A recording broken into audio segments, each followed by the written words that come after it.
Une déclaration de Donald Trump vient de provoquer une véritable secousse diplomatique entre Washington et Paris. Le président américain accuse ouvertement la France de s'être montrée très peu coopérative dans le conflit avec l'Iran. La raison? Selon lui, Paris aurait refusé que certains avions militaires américains survolent le territoire français dans le cadre des opérations liées aux tensions avec Téhéran. Une décision qui, du point de vue de Washington, serait incompréhensible venant d'un allié historique. Mais du côté de Palais de l'Élysée, la réaction est très différente. Les autorités françaises affirment n'avoir rien changé à leur position et rappellent que le survol du territoire national par des appareils militaires étrangers est soumis à des règles strictes. Autrement dit, Paris considère qu'il s'agit simplement d'une application normale de sa souveraineté. Mais pour Trump, cette décision pourrait avoir des conséquences diplomatiques. Il a même lancé un avertissement clair, nous nous en souviendrons. Une phrase lourde de sens dans le contexte actuel. Car derrière ce différend apparemment technique sur un survol aérien, certains analystes voient émerger une question beaucoup plus large, les tensions entre les États-Unis et l'Europe sont-elles en train de s'aggraver, au moment même où la situation avec l'Iran devient de plus en plus explosive? Les tensions diplomatiques entre alliés occidentaux sont rares, mais lorsqu'elles apparaissent dans un contexte de crise internationale, elles peuvent révéler des fractures beaucoup plus profondes. C'est exactement ce qui semble se produire aujourd'hui entre les États-Unis et la France. Une déclaration très directe de Donald Trump a provoqué une réaction immédiate à Paris. Le président américain accuse ouvertement la France d'avoir manqué de coopération dans le cadre des opérations liées aux tensions avec l'Iran. Au cœur de cette controverse, une décision française concernant le survol de son territoire par certains avions militaires américains. Selon Washington, cette restriction aurait compliqué certaines opérations stratégiques dans la région du Moyen-Orient. Mais du côté de la France, la réponse est très claire. Les autorités françaises affirment que leur position n'a pas changé. Le survol du territoire national par des appareils militaires étrangers reste strictement encadré et soumis à des autorisations précises. Depuis Palais de l'Élysée, les responsables français rappellent qu'il s'agit avant tout d'une question de souveraineté nationale. Autrement dit, pour Paris, cette décision n'a rien d'un geste hostile. Mais dans le contexte actuel, cette divergence prend une dimension beaucoup plus sensible. Car les tensions avec l'Iran restent extrêmement élevées, et les États-Unis cherchent à maintenir une pression stratégique maximale sur Téhéran. Dans ce contexte, la coopération entre alliés occidentaux est normalement considérée comme essentielle. C'est pour cette raison que la réaction de Donald Trump a surpris de nombreux observateurs. En déclarant publiquement que la France s'était montrée très peu coopérative, et en ajoutant que Washington s'en souviendrait, il a transformé un désaccord technique en véritable incident diplomatique. La question qui se pose désormais est la suivante, s'agit-il simplement d'un malentendu ponctuel entre deux alliés, ou bien d'un signe supplémentaire que les relations entre Washington et certaines capitales européennes deviennent de plus en plus tendues? À première vue, la polémique actuelle peut sembler presque surprenante. Après tout, il ne s'agit que d'une question technique, l'autorisation ou non pour des avions militaires américains de survoler le territoire français. Pourtant, dans le domaine des relations internationales et des opérations militaires, ce type de décision est loin d'être anodin. L'espace aérien d'un pays est considéré comme une extension directe de sa souveraineté. Cela signifie qu'aucun appareil militaire étranger ne peut pénétrer cet espace sans l'autorisation explicite des autorités nationales. Cette règle fait partie des principes fondamentaux du droit international et s'applique même entre alliés proches. Dans le cas de la France, cette question revêt une dimension particulière. Le territoire français occupe une position stratégique au cœur de l'Europe occidentale. Entre l'océan Atlantique, la Méditerranée et le reste du continent européen, il constitue un point de passage important pour de nombreuses opérations militaires occidentales, notamment lorsqu'elles concernent des zones sensibles comme le Moyen-Orient ou l'Afrique du Nord. Les avions militaires américains qui se rendent dans ces régions utilisent souvent plusieurs corridors aériens traversant l'Europe. Ces routes permettent de relier rapidement les bases américaines situées en Europe ou aux États-Unis aux zones d'opération. Dans ce contexte, chaque autorisation de survol devient une pièce du puzzle logistique militaire. Si un pays autorise le passage, les appareils peuvent suivre un itinéraire direct et efficace. En revanche, si cette autorisation est refusée ou restreinte, les avions doivent emprunter d'autres routes, parfois beaucoup plus longues. Cela peut sembler être un simple détour sur une carte, mais pour les planificateurs militaires, ces changements peuvent avoir des conséquences importantes, augmentation du temps de vol, besoin de ravitaillement supplémentaire ou modification du calendrier opérationnel. Dans le contexte actuel de tension avec l'Iran, cette question devient encore plus sensible. Les États-Unis cherchent à maintenir une capacité de projection rapide vers le Moyen-Orient afin de pouvoir réagir rapidement en cas d'escalade. Les corridors aériens à travers l'Europe jouent donc un rôle essentiel dans cette stratégie. Mais du point de vue français, la question dépasse largement les considérations militaires. Elle touche directement à un principe central de la politique étrangère française, l'autonomie stratégique. Depuis plusieurs décennies, la France insiste sur sa capacité à prendre ses propres décisions en matière de politique internationale et de défense, même lorsqu'elle agit aux côtés de ses alliés. Cette tradition remonte en grande partie au choix stratégique fait dans les années 1960 par Charles de Gaulle, qui avait décidé de renforcer l'indépendance militaire et diplomatique du pays. Cette approche continue d'influencer la manière dont Paris gère certaines questions sensibles, notamment lorsqu'elles concernent l'usage de son territoire dans des opérations militaires internationales. Dans ce contexte, les autorités françaises affirment que la décision concernant le survol de leur territoire n'est pas un geste hostile envers les États-Unis.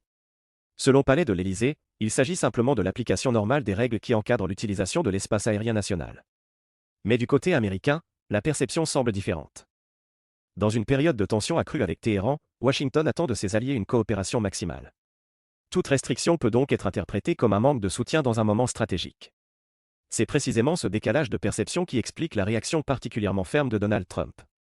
Et c'est aussi ce qui transforme une décision technique en véritable incident diplomatique. Mais pour comprendre pourquoi cette réaction américaine est aussi forte, il faut regarder le contexte géopolitique beaucoup plus large dans lequel cette affaire se déroule. Car les tensions entre Washington et l'Iran se trouvent aujourd'hui dans une phase particulièrement explosive. Pour comprendre pourquoi la réaction américaine a été aussi virulente, il faut replacer cet incident diplomatique dans le contexte beaucoup plus large des tensions entre les États-Unis et l'Iran. Depuis plusieurs années, les relations entre Washington et Téhéran traversent l'une de leurs périodes les plus tendues. Les États-Unis accusent régulièrement l'Iran de déstabiliser le Moyen-Orient, notamment à travers son soutien à plusieurs groupes armés dans la région. Ces accusations concernent des organisations présentes au Liban, en Irak, en Syrie ou encore au Yémen, que Washington considère comme des relais de l'influence iranienne. De son côté, Téhéran accuse les États-Unis et certains de leurs alliés de mener une politique d'encerclement stratégique visant à affaiblir la République islamique. Dans ce contexte, la question du programme nucléaire iranien reste au cœur des tensions. Les puissances occidentales soupçonnent depuis longtemps l'Iran de chercher à se doter de l'arme nucléaire, une accusation que les autorités iraniennes ont toujours rejetée en affirmant que leur programme nucléaire est exclusivement civil. Pour tenter de résoudre cette crise, un accord international avait été signé en 2015 entre l'Iran et plusieurs grandes puissances mondiales. Cet accord, connu sous le nom de Joint Comprehensive Plan of Action, devait limiter les capacités nucléaires iraniennes en échange d'une levée progressive des sanctions économiques. Mais quelques années plus tard, les États-Unis ont décidé de se retirer de cet accord, estimant qu'il ne permettait pas de contrôler suffisamment les ambitions nucléaires de Téhéran. Depuis cette décision, les tensions n'ont cessé de monter. Les sanctions économiques américaines contre l'Iran se sont renforcées, tandis que les incidents militaires dans la région se sont multipliés. Dans le Golfe Persique, plusieurs attaques contre des navires pétroliers ont été attribuées par Washington à des groupes proches de l'Iran.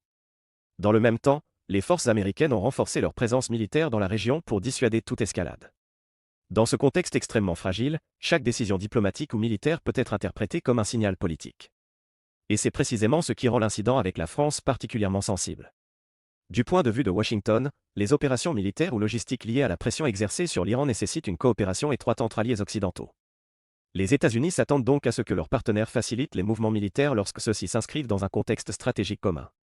Si un allié refuse ou restreint certains aspects de cette coopération, cela peut être perçu comme un affaiblissement du front diplomatique face à Téhéran. Mais du côté français, la logique est différente. La France fait partie des pays européens qui ont longtemps défendu la voie diplomatique dans la gestion du dossier iranien.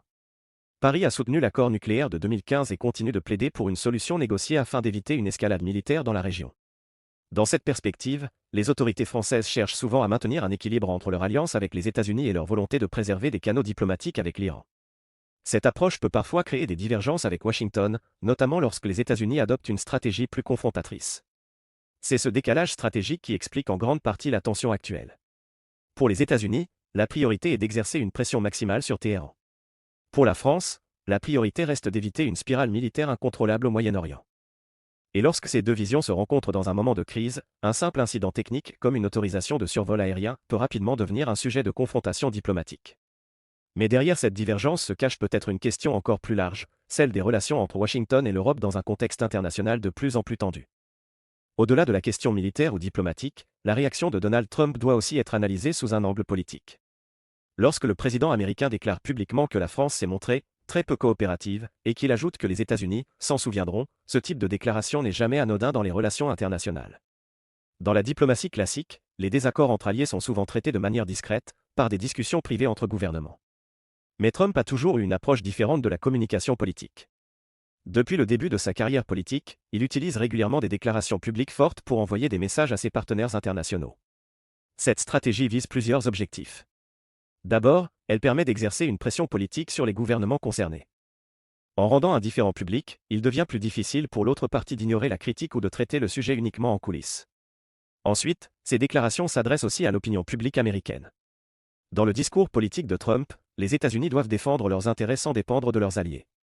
Il critique régulièrement ce qu'il considère comme un manque de solidarité ou de contribution de certains partenaires occidentaux. On a déjà vu ce type de tension dans d'autres dossiers. Par exemple, les débats sur les contributions des pays européens à l'OTAN ont souvent provoqué des échanges très directs entre Washington et plusieurs capitales européennes. L'organisation du traité de l'Atlantique Nord, ou OTAN, repose sur une alliance militaire entre l'Amérique du Nord et l'Europe. Mais depuis plusieurs années, les États-Unis demandent aux pays européens d'augmenter leurs dépenses militaires afin de partager davantage le poids de la défense collective. Dans ce contexte, les relations entre Washington et certains partenaires européens peuvent parfois devenir plus tendues. La France occupe d'ailleurs une place particulière dans cette relation. Historiquement, Paris a toujours cherché à maintenir une certaine autonomie stratégique au sein du bloc occidental. La France coopère avec ses alliés, mais elle insiste également sur sa capacité à prendre des décisions indépendantes en matière de politique étrangère et de défense. Cette tradition remonte à plusieurs décennies et continue d'influencer la manière dont les gouvernements français abordent certaines crises internationales. C'est pourquoi, dans certaines situations, Paris peut adopter une position légèrement différente de celle de Washington, même lorsqu'il s'agit de questions stratégiques. Du point de vue américain, ces divergences peuvent être perçues comme un manque de solidarité. Du point de vue français, elles sont souvent présentées comme une manière de préserver une capacité d'action indépendante dans les affaires internationales. La déclaration de Trump s'inscrit donc dans cette dynamique plus large. En critiquant publiquement la France, il envoie un message à la fois diplomatique et politique.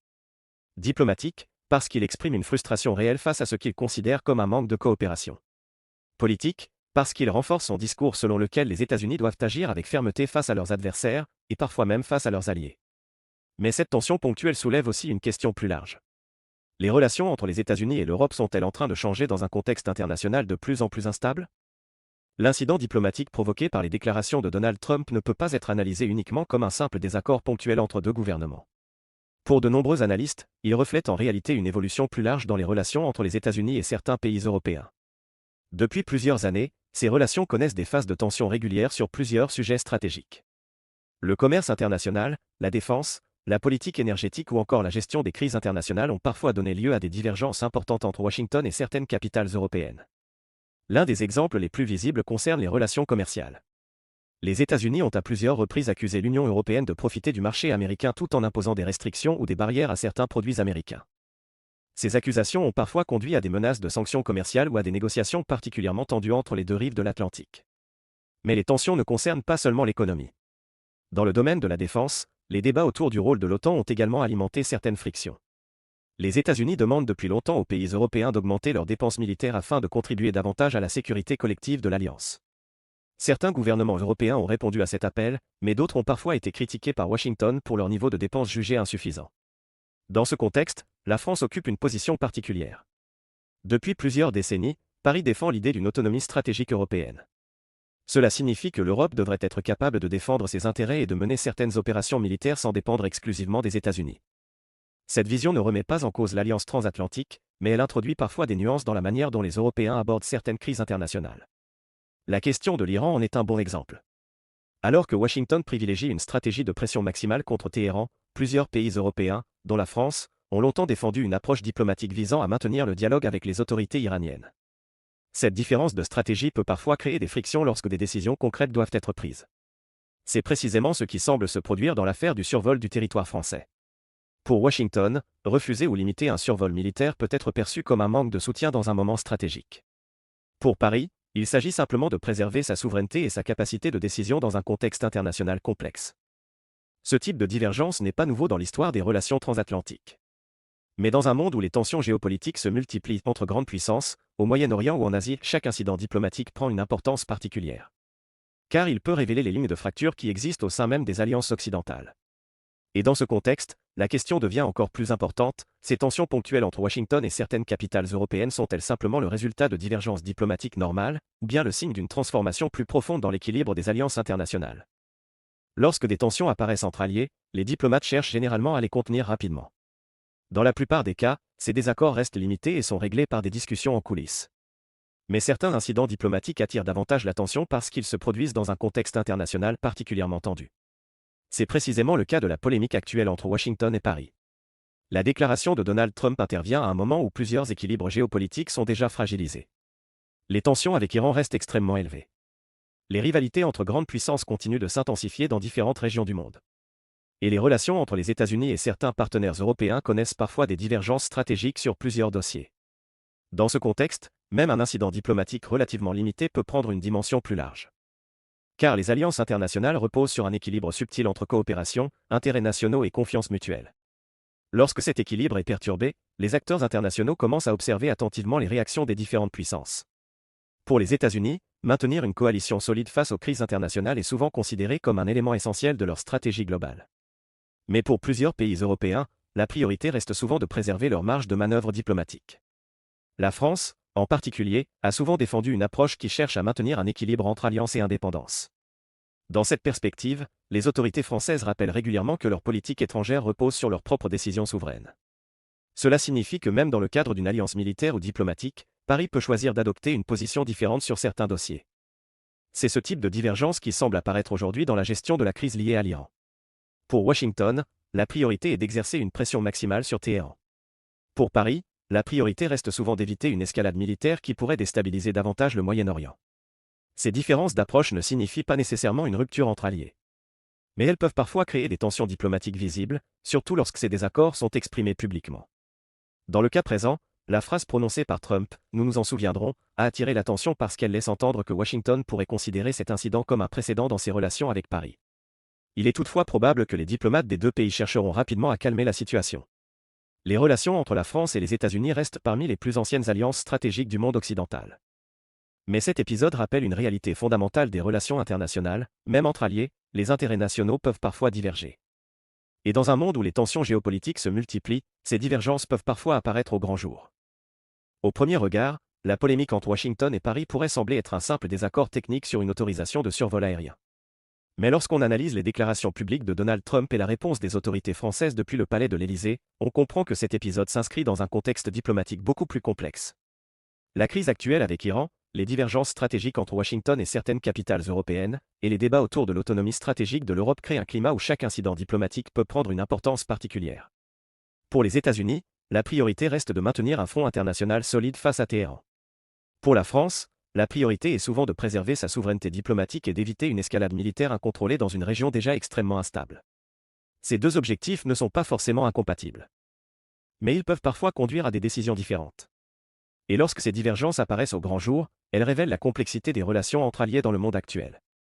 Il est probable que les diplomates américains et français chercheront rapidement à apaiser cette tension. Les relations entre les deux pays reposent sur une alliance historique et sur une coopération stratégique qui dépasse largement cet incident.